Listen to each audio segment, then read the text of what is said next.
Welcome to the Where Shall We Meet podcast. Our guest this week is Xavier Collins, who is the CEO and co-founder of Wonder Studios, an AI-native creative studio redefining how film, advertising, and music video content is made. Based in London, Xavier founded Wonder alongside CCO Justin Hackney with a clear thesis that the most valuable creative work in the AI era lives at the intersection of human taste and intelligent production, what the studio calls crafting jewelry from AI gold. Wonder has raised $15 million from investors, including LocalGlobe and Blackbird, with angels from ElevenLabs, OpenAI, and Google DeepMind, and wants to build towards becoming the A24 of the AI generation. Before Wonder, Xavier held senior roles scaling some of the world's fastest-growing consumer platforms, including Uber and Deliveroo. We talk about: who is the maker when we use AI? Does what we value change when things don't require effort anymore? Is the box office truly reflective of what we care about? Do AI tools empower the unskilled? How will we adjust to fakery? Is Inga Rose a watershed moment? Will artisanal always resonate more than AI? Can AI create novelty? Let's wonder. Hi, this is Omid Ashtari. And Natasha McElhone. And with us today we have... Xavier Collins. Hey, Xavier. Thanks for making the time. Thanks for having me here. Thanks so much. We have a lot of interesting things to talk about today, but I thought that a good starting point would be to talk about the word making. And making, its connotation so far has always been something that's sort of sacred. If I say I made a film or I made a song or I made an app, then that meant that there was a lot of perspiration involved, a lot of thought, not only in the idea, but also in the execution of it and the actual hands-on doing things. So do you think that nowadays with AI, we're actually still giving the same sacred value to the word making? Because I'm making apps all weekend, you know, but it's really Claude. That's interesting. Yeah, I think I'd love to hear your take on that. As someone who's using AI, day in, day out, do you consider that output the fruits of your labor? Do you value it any differently because you use like a new tool to create it? So I throw it back at you, but just because I'm just genuinely curious. But from my perspective, it's a great question. Making ultimately, like, what does that mean? It's everything from ideation to execution. Right. And potentially what's changing with AI is that, historically, a lot of people have ideas. I have this expression where I'm like, execution is like 9/10 of the law. Exactly. Yeah. People say possession, but like it's execution's everything. Execution's everything. But what sometimes may inhibit execution can be like geographical barriers, capital, etc. So execution isn't just contingent on effort. Sometimes it's contingent on just like proximity to people with connections or whatever it is. So to the extent that AI is enabling people with like great vision and ideas to go and like execute in a way that they couldn't have executed historically, then I think it is still very much making. And I think the other part of that, it's like a longer conversation, but at least in the industry that like Wonder's in, where a lot of the stuff that we look at is like a kind of blend between AI and traditional VFX or animation. The people that are kind of uniquely positioned to make the best stuff, not always, but very often come from like the traditional world. So they've honed their craft in VFX, right? And they understand the language, they speak the language, and then they've learned these tools because there's like learning and time involved in becoming an expert with like Claude Code or whatever it is. So yeah, like we're still very much in the space where making is an expression of craft and hard work and diligence and time learning a new way of doing things. I'd say the downside is that, it depends on how long you spend vibe coding apps or whatever it is, but like, you're less in the world of like 100 hours building with your hands and like feeling very connected to the work, but you're still in the world of 100 hours kind of intellectually wrestling with ideas, concepts, testing, etc. So yeah, I'm probably pro. We're still very much in the making phase, and we're probably on the cusp of like an absolute boom in who is making and the impact of what people are making. No. If you want to already push back. Well, it's a barrier of entry thing, isn't it? That, of course, there's the access point and financials and all of those factors, which I think are incredibly important to democratize. But the truth is, at the moment, with Claude or something, the people who are willing to pay $200 a month subscription or are getting a completely different set of tools than the open version that's available for everyone. So the quality there is quite a big gap. Second, I think one of the great filters of, certainly in the independent sector, of how much toil, blood, sweat and tears it takes to get a script into the right hands, then to get this money raised to sell to, foreign territories or whatever we'll talk about that later, the system of, I guess, legacy finance of filmmaking. But I know with my filmmaker friends, if it is a 3-year birthing process, the elation when everyone's there on set on that first day and it's people who are in each department perfecting their craft and who are collaborating and compromising. And it's not, as you say, execution is everything. This idea has been in their mind for however long, and each iteration has hopefully made it better and better and better and better and better. And if it's instant, if you can just sort of mock up something and see it in a second and go, actually, that's not working, but it hasn't really had the lifespan to see and to stress test it, in the same way that each script, you're fine-tuning. The same with a novel, I guess, same with a song.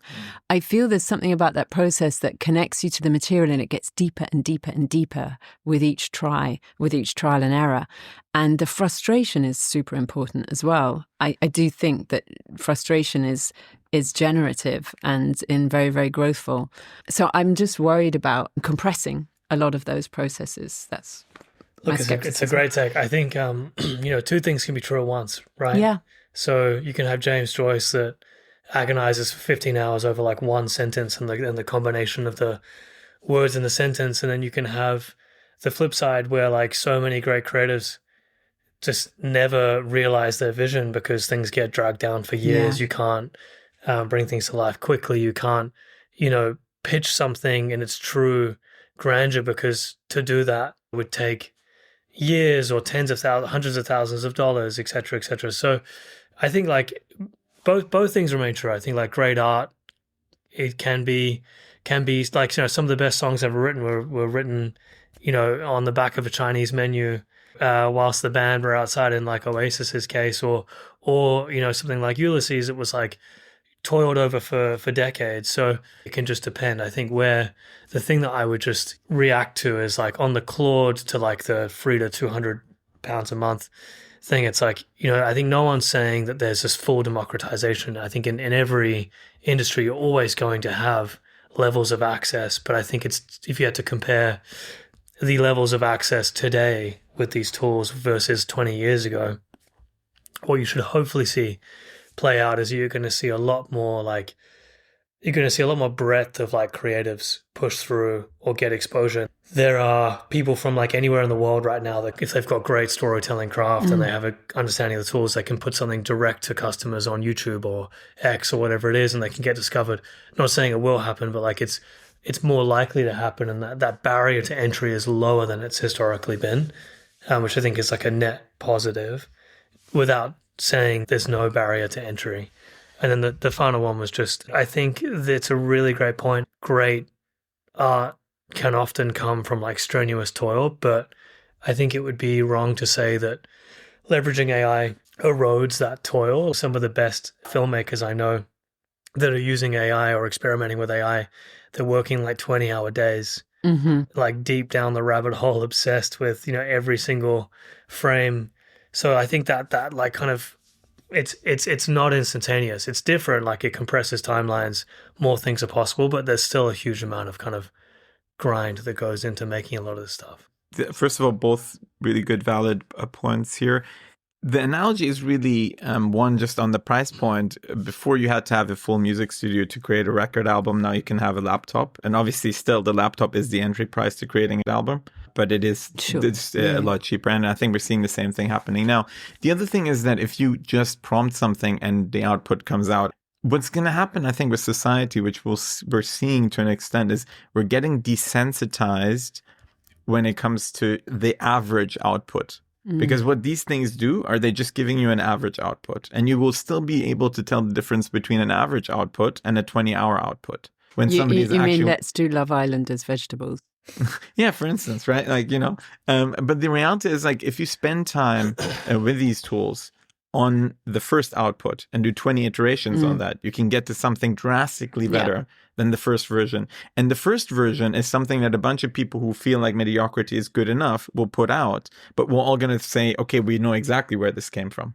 But the thing that people spend 20 hours on, refining a website, doing this, changing the button, doing all these things, we'll see a difference and we'll care about it. Essentially, you're saying it's the same process. It's just in a different... I think, Xavier was saying the same. It's like it compresses the time to first iteration, but the first iteration is never the best iteration. And the same goes with people who maybe have a stroke of genius in a moment and write a script in like a day. They may still toil a year on making the script the best script. And some people will take that script and say, hey, let's do The Hangover 3, This is very, very programmatic. You can write that script probably in an afternoon because it's just the same thing over, right?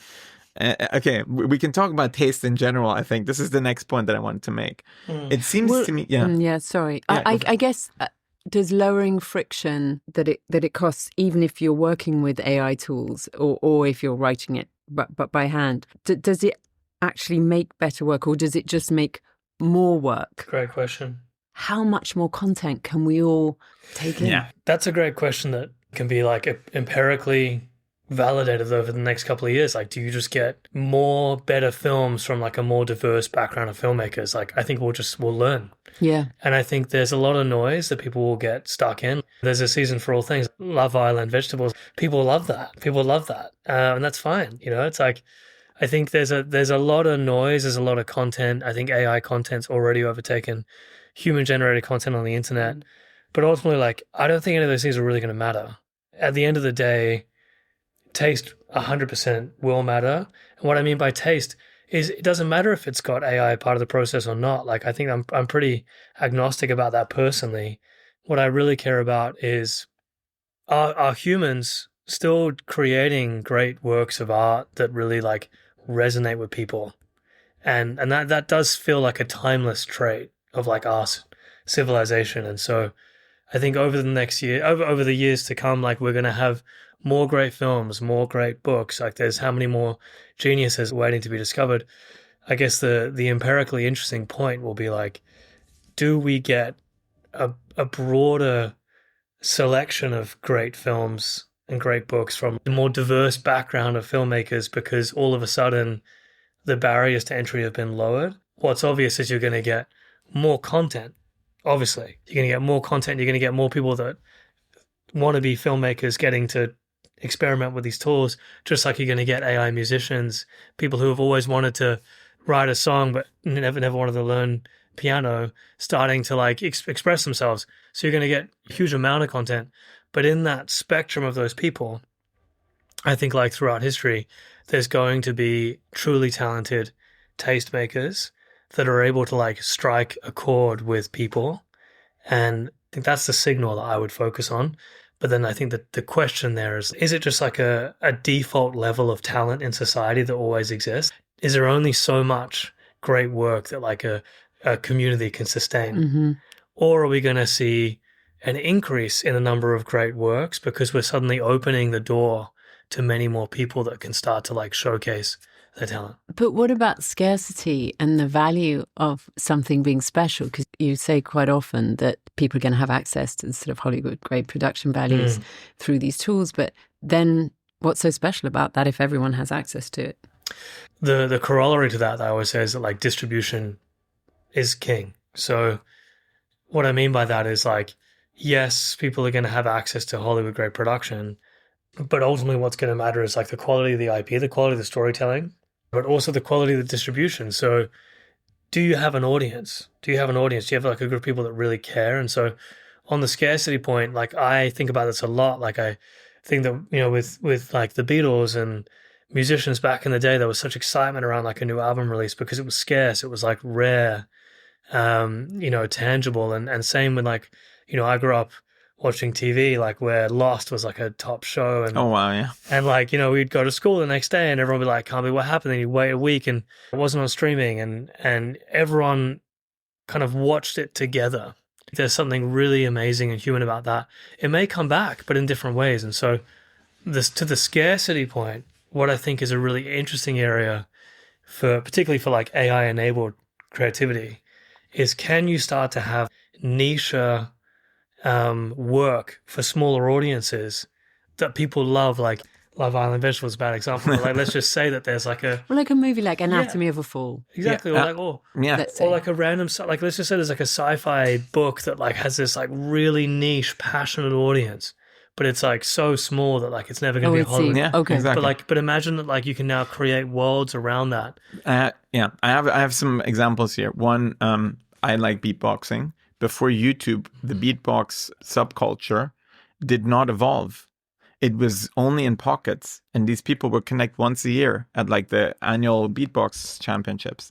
Now what's happening is everybody on YouTube can actually put out their new style, their new innovation that they found in the art of beatboxing, and the subculture is evolving much faster because people are connected through these means. There's 3 points I wanted to make. One is that about YouTube and Spotify, we have already a test case here where democratization of one distribution as well as production tools is really creating an explosion of more talent being able to be found and really interesting things that are quirky and niche that can be discovered, right? Something like Mr. Beast is obviously the most successful person, but he's gone a bit mainstream with his stuff, and that's still the case in society, right? And this takes me to the second point. If you look at the top 100, and I did this analysis of top grossing movies, what they have in common is that most of them are not dramas. Most of them are action spectacle or animated movies where the effects and the animation is the reason why they're top grossing. It's mostly Marvel, it's, Avatar, it's like a lot of these action movies, Fast and the Furious, they're not very deep movies, not very thoughtful or like interesting, quote unquote, if we wanted to be small. But that's one metric. You're talking about money. 100%. And there are many different sectors. 100%. My point is just, if we look at the average of society, that's the content that we're consuming, right? Like on average, right? That's what we're consuming. Totally. But I think because of the structure of filmmaking, because it's so expensive, that there's a reason you're using that metric. It makes complete sense because, to make a film, they can afford like advertising. That, exactly. Yeah. Like, there needs to be a commercial output. I think what's interesting about this, maybe this is where you're going, is like, if you're collapsing the production costs, it suddenly means that on like a gross margin basis, right? So like on a margin basis, there's films or like ideas that could suddenly become really profitable, which means that like maybe they'll now get made or they'll get the exposure, and it's, but like we will see more diversity in the top 100 is what I'm trying to say. Exactly. I guess totally. I guess like there's two routes into that. Like, well, Fast and Furious is like one of the most successful franchises in films, and you could say yes because of the special effects. It's not particularly deep. That's one read. There's a second read, which is like, that film follows a formula which like they know can print money, and therefore they're going to like green light that, put marketing dollars behind it, because you put $1 into the top of the funnel and you generate 1.8 out. It's not necessarily because of the special effects or whether it's deep or not. It's because like that product, it's a film as a product, resonates, and like they know how to sell that product. But I think that's if you suddenly collapse the cost of production, all of a sudden like different types of films / products could become like more popular. You could get more diversity. There's a bunch of animated stuff in the top 100 too, which was novel, right? Soul and all these other things. But there's one thing that I can say is throughout, you will see that VFX is a strong part of those top 100. It's just an interesting thing that I've saw. And the other thing I wanted to say as the last point on this is that I am a creative person. I'm not a very skilled person, right? And what I can now do on a weekend with coming up with product ideas and realizing some of those ideas that were in my head that I felt were never made by other people is really empowering. It makes me really excited about my life because now I can create all those user experiences that I wanted that nobody else is creating. And there's something about that in this conversation that I want us to continue to observe, not only on the business side of it, not only on the what's the output for society, but what's the output for me as an individual, right? And how can I self-realize myself with these things and tools that we're creating? I actually know that problem like viscerally, because I did music as like a side thing for a bunch of years, and like I would write music. I used to have friends that were producers, but it's so expensive to have to like rely on people to produce your music, and so then I was like, well, I'll just learn production. But I'd say I'm in the same category, like I'm maybe like dark horse creative, as Justin, my co-founder, would say, but not necessarily that skillful. And so like music production is a radically different skill set from like music writing, in my opinion. Mm-hmm. But I did eventually learn I can produce a track from beginning to end, and I probably can't like master it, but I can mix it. Mm-hmm. And the thing is, like, I just found it such a deeply frustrating process, because I could hear what I wanted, and I knew what I wanted the sound to be like. And it's just, and like that is part of the art form, like getting what's in your mind into the reality. But ultimately, like, that is so hard. Mm-hmm. And yeah. But I think you've hit on it, that sort of eye of the needle. I think that's what sorts the wheat from the chaff, to be kind of harsh about it. And in a sense, as my director friend says, look, we can make music for lifts and hotels, and it's incredibly easy to do, and it's really useful, and it's used across the planet. But does anyone go and watch that music? No. It's mass produced. If you like, I'm not suggesting for a second that your album is like elevator music. Far from it. No. But on the wheat from the chaff point, agreed to a certain extent. But then it's like, I think to really validate that, I'd want to play you 2 tracks. For example, one where it was just like arduously battled through. They finally got the sound in their brain out. And then a different track, which was still arduously battled through, but like technology was used to help capture what was in their brain. Because I would argue that if the end output is getting something that's in the brain of like a truly creative person, like a really, I'm not using me as an example, but like imagine it's like a John Lennon. Well, everyone's creative. Yeah, of course. But imagine like a John Lennon that, he was also limited like by certain skills. Like that's the thing. Like imagine if all of a sudden he had the ability to express himself in other ways, in a different way, other like medium. Exactly. Or like, different instruments, or like combine things together, or like talk about ideas that he had and then bring that output to life. Would you then say that output is like, being separated from the wheat from the chaff just because? Well, I might. I tell you why. Yeah. Because I think there's something about the constraint, of course, that's really important. And these sort of bottlenecks, this frustration, it's very difficult to put it into words. No, I understand. I think I know what you're saying. Let me give you an example. But if it's so here. easy, then somehow... I think that's the flaw in the logic, though, because it's not so easy. Yeah. That's where the gap is. Like, it's a different kind of hard. Exactly. Yeah. It's like great constraint. Yeah. Let me give you an example where I went mentally. Do you guys know Adolescence? Netflix show. Every one of those episodes was one take. And I really appreciated the effort that went into doing that in one take, right? Like it went back to back, like through this whole school, the second episode, I think, or the first one. It was absolutely phenomenal. And with AI, we can do the one take thing probably more trivially now, right? And will I still appreciate the one take that was made manually more than the one that was the one take in AI? I will. As a human, I will still appreciate that. It doesn't mean that the other... Well, right now you will, because we're on the precipice, and this is quite new. Maybe when it gets normalized, and actually it's a little bit like, the Instagram face. Filters. All these filters.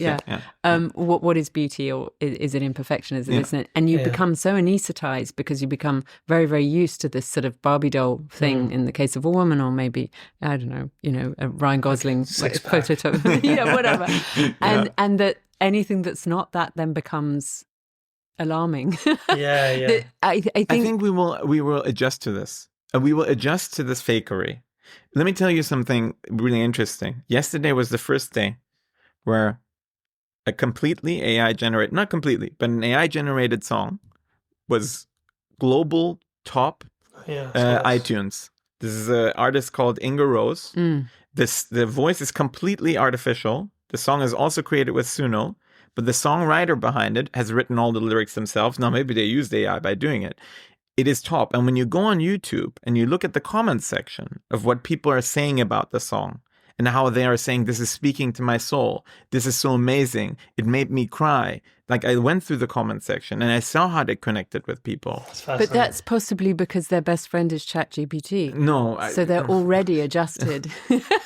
Maybe then you're saying every generation has a different way of appreciating art. And that is the native art of this generation. Maybe. I think all of this distinction between AI and human and all this kind of stuff, like, it's ultimately going to come down to, like, does it drive real connection and meaning and resonance? Like, that's, and I was just thinking about the adolescence example. It's like, in the same way we look at a amazing piece of jewelry from, like, ancient Egypt. This is no disservice to adolescents, but I imagine you look at this incredible jewelry or, like, technology from ancient Egypt and you're like, wow, like, that's so beautiful how they made that. There's so much. And, like, people pay crazy amounts for, like, antiquities and stuff. And it's because there's a real love of the craft that went into that. And, like, that will always endure. I think people, because if you're a human, you know what it is to, like, toil and problem solve and create things with your hands, and they have, like, immense value over time. And, maybe this is a kind of, like, contrarian bet, but it's like that stuff will only grow in value. You're going to have, like, artisanal created photography films where, like, they may be, like, more niche, but they're going to be more valuable because of... Well, we already do have that, right? With the younger generation are definitely going back to using film. Cameras, Polaroid cameras, etc. So, like, I think you're going to see that. Like, it always comes back. I use this expression way too much. It always comes back to, like, multiple things that can be true at the same time. Yeah, I agree. Of course. You're gonna have this, like, love of the one-shot adolescence, episode where you love it because of the work that went into that, the creativity, the endeavor. At the same time, you're going to have people that, like, really emotionally connect with, like, AI music or potentially one day AI film, because I think art can have multiple dimensions. One dimension is what was the work that went into it, and, like, the problem solving, the execution, and then they can have the ideation side, which is like, does this tap into, like, a level of resonance with me as a human being? Like, does this speak to me in a way that, like, makes me feel alive or makes me understand myself or think about something? And AI can probably do that. And that is multidimensional as well, right? There's the Hollywood popcorn level of resonance, and then there's the deep human connection and speaking to my soul level of resonance. And humans are interested in all of those, as we see, the things that gross the most are the things that people want to see the most with popcorn in a theater. But then, the songs that they listen to are about heartache, and maybe they're a little bit more deep and, like, more nuanced. So I do think we have many different desires that need to be catered to. And, it may be that the artisanal stuff is going to hit us very differently. And maybe that's stuff that we still want to have in our life because it hits us in certain ways. There's even, like, crazier take with music, which is music is math at a certain level, right? The deeper you go on it, it's like, there's for example, I like lyrics personally, but like, there's Radiohead songs the lyrics are absurd / don't make sense, but they just strike this crazy note with like me. I love the song for whatever reason. It evokes such feeling and emotion, right? It's just a combination of kind of crazy sounds and different drum beats happening at once, and so then it's like association, no doubt. Yeah. I don't know. It's an interesting one. Like, on a super deep level, I think there's, like, something true about music. Sometimes people are able to tap into that. The fact that Radiohead can make a song that, like, has super weird lyrics, not necessarily, like, that popular, like, they don't follow any of the kind of patterns that would necessarily dictate a hit, but then you have millions of people, like, completely resonate with this sound. It's like, well, what are they tapping into there? And can that only be human? Honestly, the answer is, like, maybe no. Like, maybe no. Maybe it's the sound that matters, not the act of making it. Interesting. Yeah. I want to kind of move on a little bit because I think this conversation is endless and I love having it, and we're going to stay on it. Do you want to say something else? No, the only thing I want to put a pin in is the element of surprise and not knowing what it is we want. You just said, I asked this set of questions. Yep. Am I connecting to it? Is it meaningful to me? To me, I think when something really affects me, it affects me before I even get to analyze why it's affecting me. I'm shocked. I'm surprised. Intuitive. I didn't even know I wanted that. Yeah. And that's a good point. Yeah. And maybe with AI, we can explore more of that space. Yeah. I want to get a little bit more into the tangible space of Hollywood and talk a bit about why you felt this moment is right for something like Wonder. We can start maybe by talking about the current state of costs that it takes to get anything out in Hollywood, because I think that is a clear reason why what you're building makes a lot of sense. I've always been lucky with timing. So I'd say that like Justin, my co-founder, he really is like a visionary. He's like super creative guy, very early to AI. He was a traditional filmmaker historically, was very early to AI, was one of the first creatives that OpenAI reached out to start experimenting with the tools way before ChatGPT was a thing. He'd kind of been waiting for this moment his whole life. So he was very early and had to go through, I think, quite a lot of pushback, as a creative when he was like so interested in these tools. Whereas like I've always just kind of landed in the things at like the perfect moment and like to the kind of... we should give context here of the startups that you're involved in very early on. We'll say that in the intro.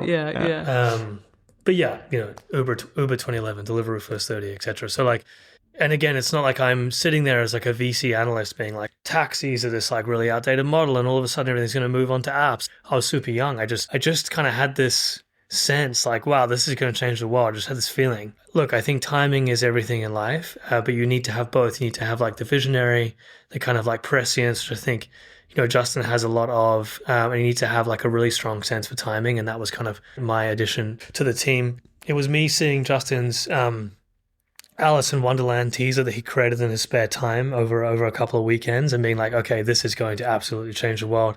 And then when we started, there was this like confluence of things where it was getting really, really hard. It's just, it's been hard for a long time, but it's getting progressively harder to make films. The kind of Netflix model of cost plus had really taken hold. And then let's give some context around what that means. Yeah. So like, Netflix will commission a show and they'll basically pay you like what it costs plus 20%, but then they'll own everything. Mm-hmm. And so like, kind of filmmaking, documentary making is becoming commoditized. A lot of power is accumulating to the massive, to the streamers. So you have all of these kind of, confluence of trends happening, and then you've got like the antagonism to AI. So you've got same way where like, everything I've ever done, people have told me that's a crazy idea that's never going to work. I've just had that told to me like 3 times, and each time the company ended up being like a unicorn. But so I had that, and I was like, okay, well, that's interesting. That's like, that shows that there's opportunity, because ultimately, like, you need to be contrarian and right to have like the kind of outsized returns. And so, yeah, like there was kind of all these confluence of things. And I think for quote unquote Hollywood, or just like film production generally, there was an existential crisis. And I actually don't think the existential crisis is AI. I think the existential crisis is the, rapidly increasing costs of producing stuff, the kind of like accumulation of power to the streamers, and the like sheer complexity and like getting a new concept live to the Fast and Furious 11 point. It's just really hard to like get new great content out there. It still happens and it's amazing. It's just a space that's completely ripe for like some healthy disruption.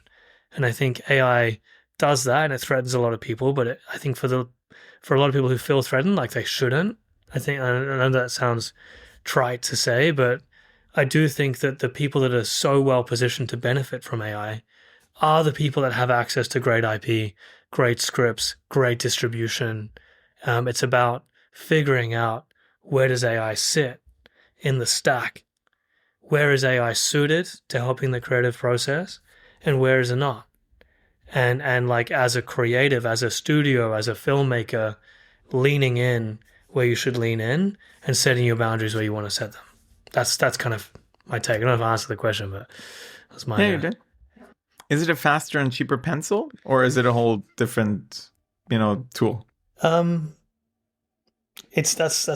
a really interesting question. It's much more than a faster and cheaper pencil. I think it's a whole new operating system for interacting with the world, if I'm honest. I like one of the points you made about Wonder was because you're setting this up from the ground, because you're not putting a layer on something that already exists. Yeah. I think that to me was the most interesting point, was that can create a revolution in a way that 100%. And hopefully giving you the benefit of the doubt. The kind of work that I feel often doesn't see the light of day may have a fighting chance because, as you say, it's hopefully going to be less risk averse, because I understand why studios keep making the same kinds of movies, or if you like, the Netflix model of one of the criticisms now is that an awful lot of the content it starts off very well.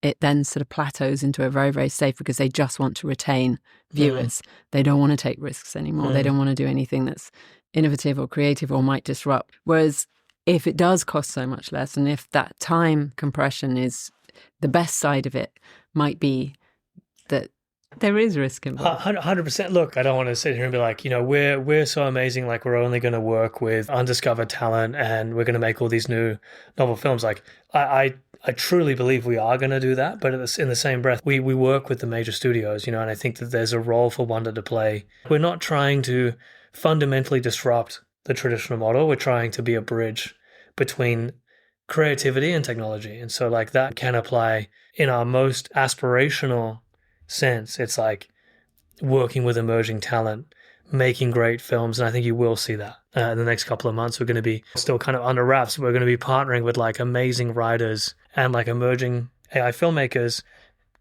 creating almost shorts to try and like expose writing talent. My team's going to kill me, but we've got this really cool project. So we are going to do this stuff, but at the same breath, we also work with some of the world's biggest streamers and studios, trying to help them because they're also challenged, and they're also really interested in like, where can we use AI through the stack? And maybe that's, supplementing or supporting VFX, or maybe that's in previs or whatever it is. But so I just, I don't want to paint us out like we're only working with emerging talent. We're also working with like major studios, and we're trying to help in every part of that value chain. I actually think that Hollywood's on the cusp of like a massive renaissance. Like I actually really believe that. I think you're going to see a huge boom because what matters is like talent density. And I think that if this technology can reinvigorate that industry, and on the flip side, if like AI becomes so omnipresent in society that people have more downtime, where are they going to go? They're going to look for entertainment. They're going to look for live sport. So I think we're actually on the cusp of like a real renaissance in filmmaking, creativity, entertainment. And then you said something like super on point. Like I really appreciate you picking up on that because I think that's probably like a really key insight to Wonder's success is that we started AI native. And I think, just from my experience of working with some of the world's biggest studios and companies, that everyone's like, it comes down from the CEO. They're like, we've got to use AI. And then it's like where the rubber actually, there's like the bleeding edge of where Wonder's operating today, where it feels like I've never been so exhausted building a company. It's like every 3 hours, there's like a new tool, there's a new thing. The world's changing. And we are like on that bleeding edge. We're living in it constantly. But at the same time, like where the rubber actually hits the road on like a massive film, it's like there's so much. There's so much to do still. There's Bottom so up. much. Totally. And so we were so lucky and uniquely positioned to launch Wonder as a studio right at the cusp of AI because building from first principles versus like I kind of use the analogy of like turning a ferry versus like building a speedboat. And, AI was like a starting gun and everyone had been running in one direction and the starting gun fired. And now like there's a new race, new direction. And all these people that have like built up all this momentum and speed, they're having to like slow down, stop, turn and start running this way. Whereas, we just happened to be like right at the starting block when the gun was shot. When I look at the current economics, I had the stat somewhere.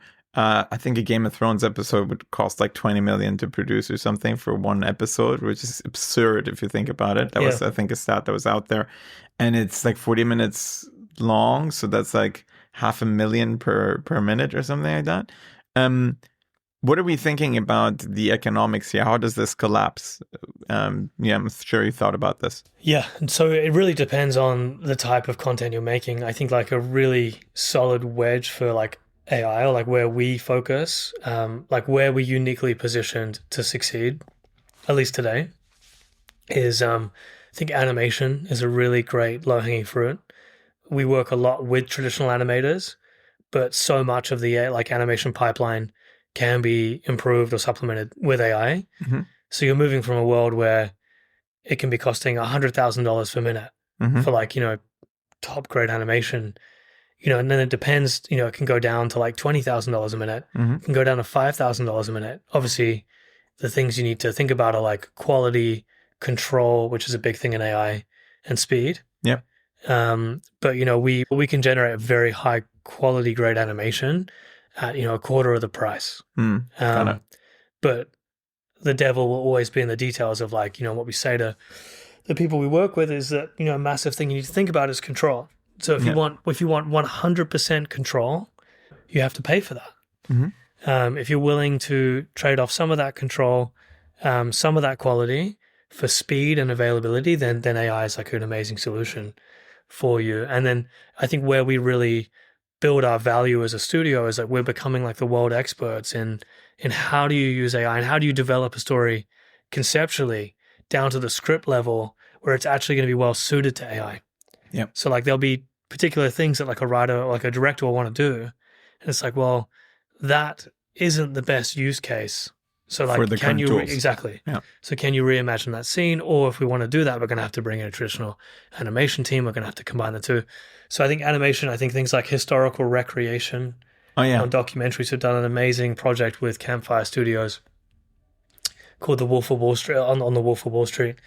Those guys are like multi-Emmy winners. They do amazing documentaries. And it was one of our first projects we did. And it's just such an amazing, it should be releasing later this year, but it's like interviews with the guys that were in The Office with Jordan Belfort. It's like the 90s Wolf of Wall Street. And they wanted to recreate some of these anecdotes of like people being forced to eat wasabi or like, people getting their head shaved for $10,000. But none of that footage existed. Mm-hmm. And so we're basically there working with the actual people in the show, de-aging them, putting them back. It's like a handheld camera style prompt. So you've got like the kind of grainy 90s footage and it's so much fun. It looks so great. Yeah. And it's more forgiving. We're not really in the space where we're going to, we don't really want to work, like we don't want to do live action actors. We're much more interested in like, how do you shoot something traditionally, but then elevate the production value using AI, whether that's historical stuff or it's like VFX, putting people in space. It's things like that. Yeah. Or animation. Animation is just a great use case for AI right now. Right. That's interesting. I think one of the big fears is that when optimization or speed, efficiency, whatever replaces authorship, because then you tend to get convergence rather than originality. So in the example you just used, there is an idea already, there is authorship, there's an intention, there's a story that needs to be told, but we've got this gap and we need to try and fix it. How do we do that cheaply? That, then it's a tool, right? And it's versus like, hey chat, give me an idea for a number one. So I think that's where a lot of people who like come at this space with a lot of trepidation. There you go. They're just coming at it from this perspective of like, oh, well, you just prompt a button and it makes a thing. It really isn't that. I mean, like, I'm sure people do that. What we spend day in, day out doing, and I think why we've been, so successful and why we're able to generate the revenue we do is because we're trying to solve real problems with real creative people and unlock solutions that like just could never be done before. But in the way where like you can work hand in hand with a director and a producer and say, what's your vision for this scene? What are you trying to create? That's where the magic is. We don't sit there and go, we want to create a series like, hey chat, come up with like a funny kid series based on XYZ. It's like, no, let's work with a great writer who's had this idea cooking for 20 years. Let me paint a bit of a dystopian picture, maybe, and see what you think about this. Say Netflix analyzes all the semantic story arcs of all the films that are on their platform and in a discretionary amount of time, whatever bullish or bearish you are in terms of how quickly AI is making progress, you're sitting on your couch on a Friday night and then you're saying, hey, Netflix, I want to see an action flick that is kind of in the Quentin Tarantino genre with somebody that is Nick Cage-esque in the main role, but with a film noir vibe. Can you create something for me so I can watch this? I mean, I think if we fast forward the world enough, there's a reality that this can become true. 100%. Yeah, I agree with that. But then it goes back to the point earlier, which is like in the case of like, the Radiohead example. Yeah. It's like what matters, the process or the output? And the truth is that like both matter. Yeah. So, if we want to be output focused, there is going to be an audience for that. Yes. There are going to be people who love that. Yeah. They're going to be like, wow, like I know I now get to sit on the couch and just come up with like any amazing film concept and have Netflix generate it for me like in some, N number of years in the future. Yeah. And that's fine. Like that's fine. Ultimately, there are going to be people who enjoy that and love that. In the same breath, there's going to be people that love, I'll give you an example, like, someone who's like a social media streamer who like live streams themselves all day. People love that. Yeah. People are going to love craft, handheld film. That's ultimately what I think it all comes down to, is that like in this future you're going to have a diversity of content, value and output systems that and the people who love process and craft are going to veer towards that, and it's probably going to become even more valuable. Just like I use my phone to tell the time. I've never really owned a watch. Yeah, same. But some people just love and spend a lot of money on like those, these $100,000 like beautifully crafted watches, and I love, like I see it. I'm like, wow, what a work of art! That's so impressive. Am I going to buy a $100K watch? Like, no. I mean, they can quote me on that if I'm super successful. The truth is, like, probably not. I'm using my phone. Yeah. To your point, and it'll be interesting to see if this changes. And this may be an urban myth, but House of Cards, I think, was realized in this algorithmic way of you put Kevin Spacey, David Fincher, it's a political thriller, slam those elements together, is going to be hugely successful. But actually, when you look at it, Bo Willimon was one of the main writers, but you got some amazing actors and you got an incredible writer who was very, very political himself and was super invested in a lot of this messaging. That's what made the show. But because the original idea then got rewarded, and then apparently they tried it a whole bunch of other times, this similar thing. Okay, what are the factors that make a success? And it just didn't work because you didn't have the good writers. So I'm curious whether the sitting on Friday night and just saying whether it just will be flaccid, whether because there isn't an authorship and because to me, in the reverse engineering thing, and I won't say specific projects, but I felt the difference between working with someone who's written a script, who's toiled over it, who's somewhat, maybe it's even their story or something quite they're intimately connected with, and you're making it on a shoestring. So there's a ton of limitations which make you more creative, and there's very few of you, and you're all doing all of the roles. So therefore you understand all the elements. You're not sort of siloed off into some little or big trailer and detached from the process. You're an intimate part of the process. You therefore invest a lot more of yourself, and the whole thing becomes more gratifying. I mean, sometimes to a delusional extent, you think you're making a masterpiece and you're really not. It's just the fact you got through the day and it feels incredible because the odds are so stacked against you, versus the thing that's $200 million, but I don't think that your effort transmits necessarily to the person, right? Sometimes their low effort may impact people more than the things that were high effort. I think this is the whole point here, that like it's very hard to know how people resonate with certain things. And I think that to answer your question, whether it's going to be flaccid or not, I think will come down to how good AI is in imitating taste. If I say a Quentin Tarantino movie when I'm prompting the thing, then I am compressing so much stuff His into whole journey. Exactly. Quentin Tarantino is a very multidimensional prompt. If I wanted to write it out properly, like I would have to write a lot of stuff to say this is Quentin Tarantino. It's like a 17-page prompt, right? But I say Quentin Tarantino, and that's compressed taste into one thing. And if AI gets really good at imitating that, then I don't think it's going to be mediocre or flaccid. There's almost like this uncertainty principle, right? Where like the world is chaos, and like what takes at certain moments, like yes, you can like, it's like there's this idea that if you could freeze this frame now and understand every single like force that's acting on us, yes, you could theoretically predict the exact next scene, but like at a quantum level, this idea that like there's this indeterminacy, like it could be something random can happen. And I think that there is something in that writ large in the world, which is like, ultimately it's going to come down to like you can set all the factors for success around you, like Netflix did with House of Cards, but then tried to replicate a number of times.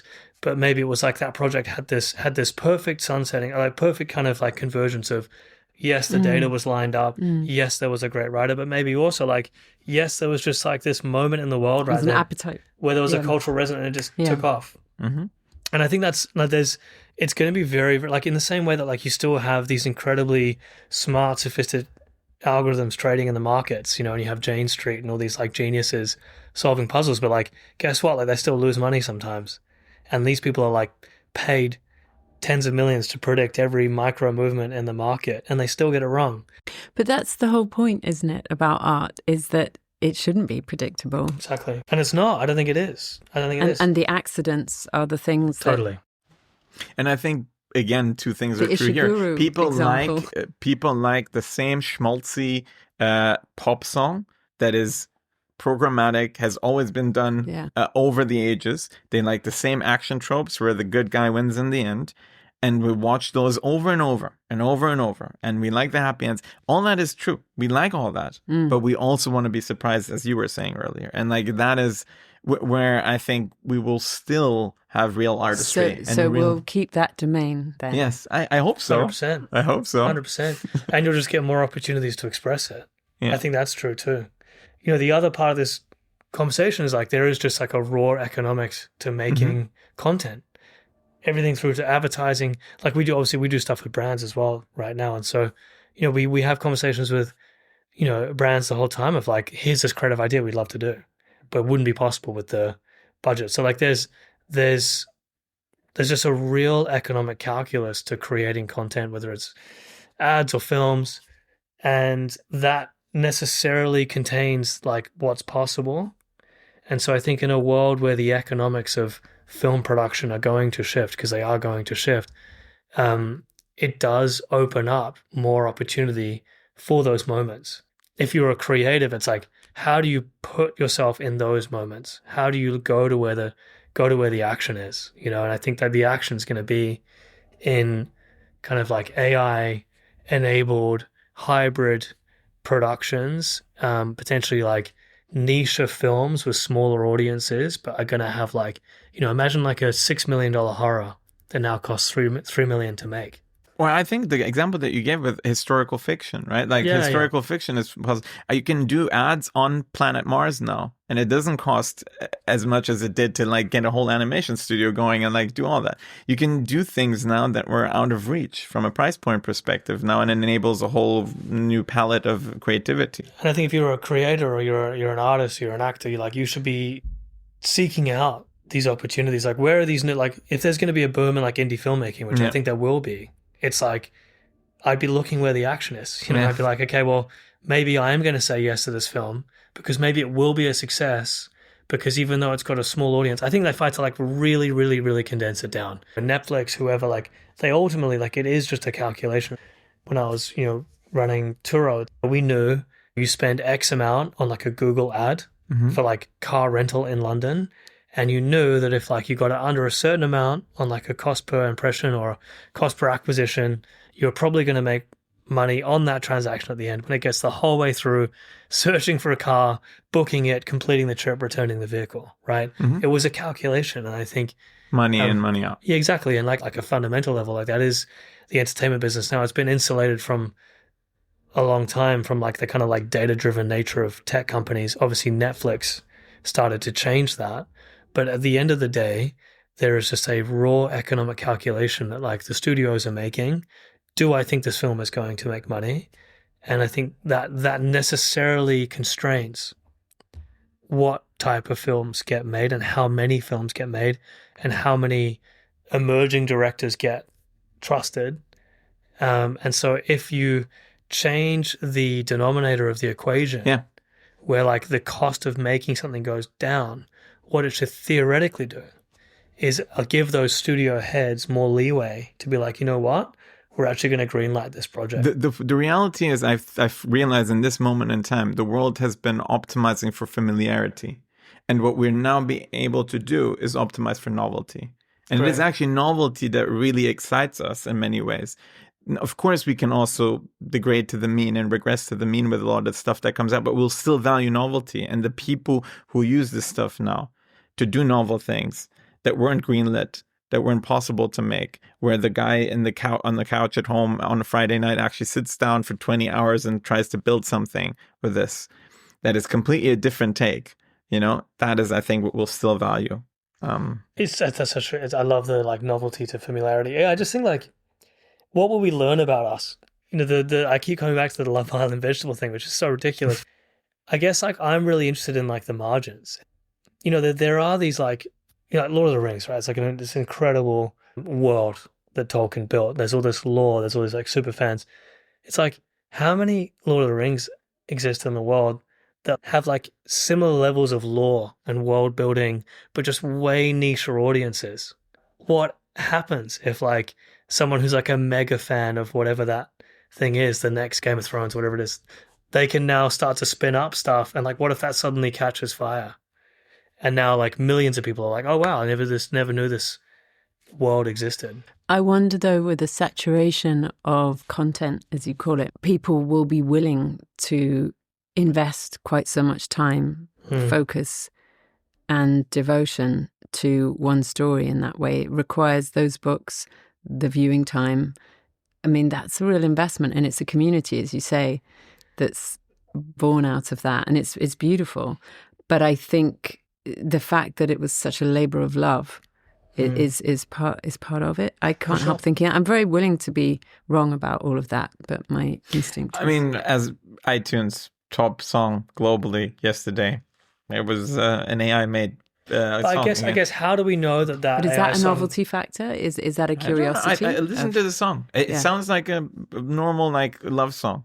It's not that it's novel. Was it a labor of love though? Like that's the thing. That's where I push. I'd say like I'd say agreed. But like, how do we know that that's not a labor of love of that person? That making a song on Suno is like not that easy. Like making a song on Suno that has that much traction is not that easy. Yeah. I would love to know what was their process in creating that, and how did they go and achieve that? I think it'd be a very impressive story. Probably, like I would assume that they've got a deep understanding of music, or they're like, but who knows? And maybe if they are not, maybe they're just a great writer, and now they can actually tell stories in song form. Yeah. And again, I find that an interesting world to live in. Anyway, this is a fascinating conversation that we probably could have for another 2 hours. I don't feel we even touch the sides of Wonder and the work that you're doing. And I apologize for that. Actually, on that note, anything that you want to tell us that's on the horizon that people should look out for on Wonder's side? Yeah, so actually there is something really cool that we're launching soon, which is actually like very related to this whole conversation. So one of our missions is, how do we unearth the next generation of filmmaking talent? And so this was a combination of Justin's kind of vision of finding emerging filmmakers, commissioning short films, creating like a Love, Death, Robot style anthology as like part of like unearthing talent in the space. And my background of kind of being in tech and angel investing and helping founders and seeing founders grow. And so we created this concept called Beyond the Loop, which is our kind of anthology series. It's like Y Combinator for filmmaking. So we've basically chosen 7 amazing emerging filmmakers we've invested in their... This is season 2? Yeah, season 2. Cool. We invested in their short films. We launched this framework called The Dream, which is like our version of The Safe, which is this idea that if the film takes off, turns into a series or like a major film, we actually share the IP 50-50 with the filmmaker. So it's about giving more ownership to the creator and building a cohort of, the idea is if you put 7 filmmakers together and you launch it as a kind of package, you get this halo effect of like every fan's looking cross distribution. Exactly, like cross pollination.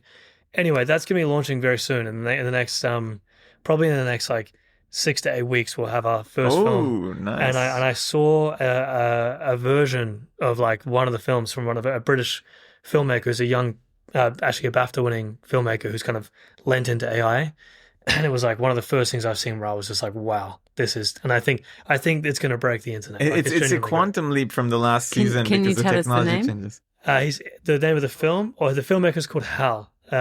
He's That's appropriate. but he's incredible, and more to be disclosed on that. But we're going to be releasing hopefully some like sneak peeks. And do you want to mention Justin's community as well? Yeah. So I guess that's how Wonder started, right? Yeah. So Wonder was born out of this community of filmmakers. It started on WhatsApp, and literally it's because, when AI was just kind of making its way through the creative circles, it was like a pretty dangerous time to be experimenting with it. And so he kind of found like-minded creatives that were like experimenting and interested in the tools. And he created this WhatsApp group called Real Dreams. Literally, I think it started as like pizza, like sessions at his house in East London. Now that community went on to be like, a bunch of the people in there, like the founders of like, Promise, or which is one of our kind of like, competitor studios, but like, fellow studio, the creative director of DeepMind, OpenAI, etc. So all these people kind of became this like, almost like the Bloomsbury group of like AI creatives. And so obviously my background was building marketplaces for 15 years. And so when I saw that, I was like, well, that's really fascinating, because every amazing marketplace starts with high quality supply, starts with talent density. This was ringing all these like bells in my mind. I was just like complete pattern recognition. I was like, well, we need to build like the kind of rails of this ecosystem. If AI creativity is going to become $1 trillion industry, which I think it will do, there needs to be like the kind of infrastructure for connecting, filmmakers to fans, creatives to technology companies, brands to creatives. And so we basically... Money to creatives. Exactly. Tools, creators. Exactly. So we took the WhatsApp group, we've now built like our marketplace. It's the Wonder app. So if anyone's interested, they should definitely check it out. I'll make sure I put a link in the comments or something. Yeah, for sure. We will. Awesome. Awesome, Zaf. Thanks so much for making the time. I'm super excited with what you have cooking there. And this is a super interesting era. And as you said it, I'm very curious to see what it's going to say about ourselves as humans, how we're interacting with these tools, what it says about taste, what it says about value. So thanks for doing the work, and looking forward to see what you're going to launch next. Yeah, I hope we get to collaborate. Yeah, 100%. Thanks so much.